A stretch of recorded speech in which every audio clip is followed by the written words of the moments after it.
கெட்டி மேளம் சீரியல்ல ஒரு குட்டி பிரமோ வந்திருக்கு. என்ன நடக்க போகுதுன்னு பார்க்கலாம். வாங்க வீடியோக்குள்ள போலாம்.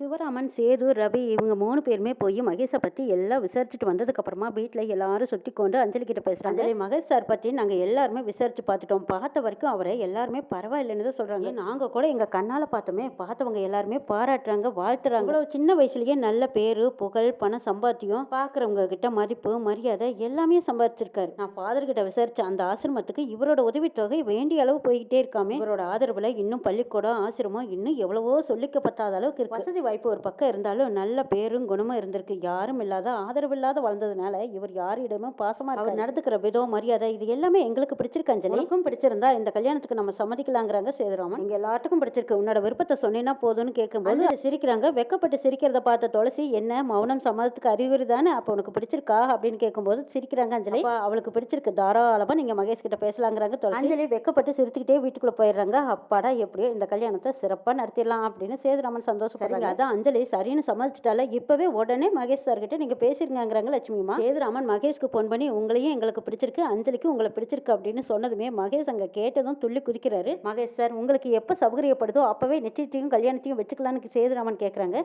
நாளைக்கே நல்ல நாள், நாளைக்கே நிச்சயத்தை வச்சுக்கலான்னு மகேஷ் சொல்றாங்க. எது நாளைக்கே வா அப்படின்னதும் உடனே சேதுராமன் லட்சுமியை பாக்குறாங்க.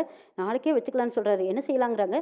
சரிங்க, நாளைக்கு நல்ல நாள் தானே, முகூர்த்த நாள் தான், வச்சிடலாங்கிறாங்க லட்சுமி. நாளைக்கே நிச்சயமா, அடடா கையும் ஓடல காலம் ஓடல, நாளைக்கே நிச்சயம்ங்கிற போது சந்தோஷமா இருக்கு அப்படின்னு எல்லாரும் சந்தோஷமா இருக்காங்க. கவினோட ரூம்ல அவங்க ஃப்ரெண்ட்ஸுங்க எல்லாம் கேட்கறாங்க, என்னடா உன் ஃப்ரெண்டு கிட்ட நீ சொன்னியா இல்லையா, உன்னோட லவ்வை சொல்லிட்டியாங்கிறாங்க. சொல்லிட்டேன்டா, ஆனா அவ காதுல விழுந்ததா விழலையான்னு தான் எனக்கு டவுட்டா இருக்குங்கிறாங்க. சரி, மறுபடியும் பேசிப்பாரு, என்னோட முடிவை சொன்ன மாதிரி அவளோட முடிவு என்னவா இருக்குன்னு நீ தெரிஞ்சுக்கலாமலங்கிறாங்க. சரிடா, விடிஞ்சதுமே நான் அவகிட்ட பேசி பாக்குறேங்கிறாங்க கவின். துளசிக்கு தியா மெசேஜ் அனுப்பிச்சதுல இருந்து தூக்கமே இல்லாம துளசி தியா ஞாபகமாவே இருக்காங்க. ஒரே ஒரு வாட்டி தியாவை பார்த்தே தேரணும் அப்படின்னு சொல்லிட்டு அவங்க வீட்டுக்கு போயிருக்காங்க. யாருக்கும் தெரியாம மறைஞ்சு மறைஞ்சு ஒளிஞ்சு நின்று பாக்குறாங்க. தியா வீட்டுல ஏதோ ஒரு சின்ன ஃபங்க்ஷனு, அங்க வந்து தியா மட்டுமே அந்த டேபிள் அது இதுன்னு தொடச்சுக்கிட்டு வேலை பார்த்துட்டு இருக்கிற மாதிரி தெரியுது.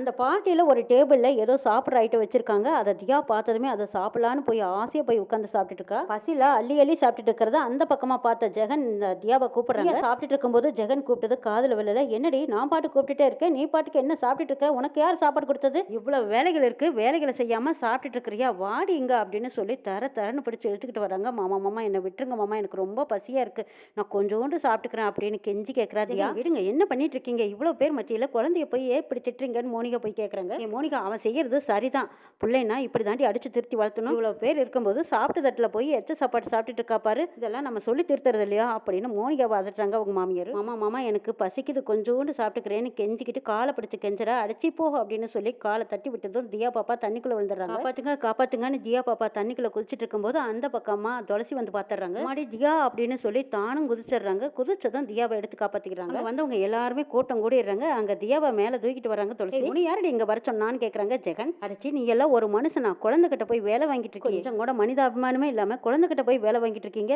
பசியில துடிக்கிறா, அந்த பசிக்கு ஒரு சோறு கொடுக்க முடியாதா, காலை பிடிச்ச கெஞ்சின குழந்தைய காலால உதச்சு தடுறியே, நீ ஒரு மனுஷன் தானா அப்படின்னு துளசி திட்டவும் மோனிகா இந்த பக்கம் பாஞ்சுக்கிட்டு வராங்க. ஜெகனோட அம்மா வந்து நிக்கிறாங்க. உன யாரடி இங்க வர சொன்னா, குழந்தைய நாங்க கண்டிச்சு வளர்த்துறோங்கிறாங்க. ஆமா, உங்க கண்டிப்பு என்னங்கிறது எனக்கு தெரியாதா, இனிமே இந்த குழந்தை இங்க இருக்க மாட்டா, தியா இனிமே என் கூட தான் இருப்பாங்கிறாங்க துளசி. துளசி, ஒழுங்கு மரியாதையா தியாவை இங்கேயே விட்டுட்டு போ, குழந்தை எங்க கிட்ட தான் இருக்கணுங்கிறாங்க மோனிகா. அடிச்சு, நீ எல்லாம் ஒரு பொண்ணு தானா, மனசாட்சியே இல்லாம நடந்துக்கிறீங்க, குழந்தைன்னு கூட பார்க்காம காலால உதச்சிருக்காங்க, இதை கூட நீ வேடிக்கை பார்த்துட்டு தானே இருந்த, உன் மனசு பதறலையா, நீ எல்லாம் என்ன ஒரு மனுஷ ஜென்மம், பசியில துடிக்கிற குழந்தைய கூட கவனிக்க முடியாத நீ எப்படி குழந்தைய பாத்துக்குவ, அண்ணன் இருக்கும்போது தியாவை எப்படி மகாராணி மாதிரி வச்சிருந்தாங்க, ஆனா இன்னைக்கு சாப்பாடு கூட கொடுக்காம இவ்வளவு கொடுமைப்படுத்துறீங்க, இப்படி எல்லாம் கஷ்டப்படுத்துறீங்க, பிஞ்ச மனசு என்னமா நொண்டு இருக்கும், இதையெல்லாம் நீ யோசிச்சு பார்த்திருப்பா, நீயும் அவங்க கூட பிறந்த தங்கச்சி தானே, இதுக்கு மேலேயும் நான் உன்னை நம்பி விட்டுட்டு போறதா இல்ல, துளசி ஏன் கொடுத்தா இருப்பா, என்னால என்ன செய்ய முடியுமோ செஞ்சுக்கோ. துளசி தியாவை எடுத்துக்கிட்டு வராங்க. குறுக்க நிக்கிறாங்க மோனிகா. அடைச்சி தள்ளடி அப்படின்னு சொல்லிட்டு மோனிகாவை தள்ளி விட்டுட்டு தியாவை எடுத்துட்டு வராங்க துளசி. மோனிகா, என்ன நினைச்சிட்டு இருக்க, அவ பாட்டுக்கு உன்னை தள்ளி விட்டுட்டு தூக்கிட்டு போறான், அந்த குழந்தைய விட்டுட்டியாங்கிறாங்க. இதுக்கு மேல நம்ம போய் பேச முடியாது, என்னதான் இருந்தாலும் நீங்க அவளை அடிச்சிருக்க கூடாது அப்படின்னு சொல்லி மோனிகா தியாவுக்காக சப்போர்ட் பண்றாங்க. கவின் அஞ்சலியை வர சொல்லி தான் மனசுல உள்ளதையெல்லாம் சொல்லணும்னு வர சொல்லியிருக்காங்க. ஒரு இடத்துக்கு வந்ததும் அஞ்சலி கவின் ரெண்டு பேரும் சந்திக்கிறாங்க. எதுக்கு கவின் வர சொன்னேன்னு கேட்கறாங்க அஞ்சலி. அஞ்சலி, என் மனசுல உள்ள காதல நான் சொல்ல நினைக்கிறேங்கிறாங்க. அஞ்சலி சிரிச்சு சிரிச்சுக்கிட்டே கேட்குறாங்க. ஓ அப்படியா, சரி சொல்லுங்கிறாங்க. என்னோட காதலை சொல்லும்போது உனக்கு கேட்டுதா இல்லையான்னு தெரியல, ஆனால் இப்போ நான் உன்கிட்ட சொல்கிறேங்கிறாங்க. என்னடா உன்னோட காதலை நீ நினச்ச பொண்ணுகிட்ட சொல்கிற மாதிரியே என்கிட்ட சொல்லிட்டு இருக்கியே. அதுக்கு முன்னாடி நான் ஒரு விஷயத்த உன்கிட்ட சொல்கிறேன். எனக்கு கல்யாணம் ஃபிக்ஸ் ஆயிடுச்சு. மகேஷ் கூட தான் எனக்கு என்கேஜ்மெண்ட் நடக்க போகுது. நாளைக்கு நீ முதல் ஆளாக என்னோட நிச்சயதார்த்தத்துக்கு வந்து நின்று சிறப்பாக நடத்தி கொடுக்கணும் அப்படின்னு அஞ்சலி கேட்குறாங்க. கவினுக்கு பெரிய அதிர்ச்சியாக இருக்குது. அஞ்சலி, நான் இப்போ இது வரைக்கும் சொன்னதெல்லாம் உனக்கு எதுவுமே புரியலையாங்கிறாங்க. உன்னோட காதலை பற்றி நீ லவ் பண்ணுற பொண்ணுகிட்ட சொல்லணும்னு நீ நினச்ச, நீ சொல்லு, எடுத்துக்கிட்டாங்கன்னா எனக்கும் சந்தோஷம் உனக்கும் சந்தோஷம்ட்டு போகிறாங்க அஞ்சலி. அந்த காதலியே அஞ்சலி தான்ங்கிறது தெரியாமல் மகேஷை கல்யாணம் பண்ணிக்கலாங்கிற அவளோட போயிட்டு இருக்காங்க அஞ்சலி. குடும்பமே மகேஷ் தான் மாப்பிள்ளைன்னு நினச்சிட்டு இருக்காங்க. கவினோட காதல் வெல்லுமாங்கிறத எபிசோட்ல பார்க்கலாம்.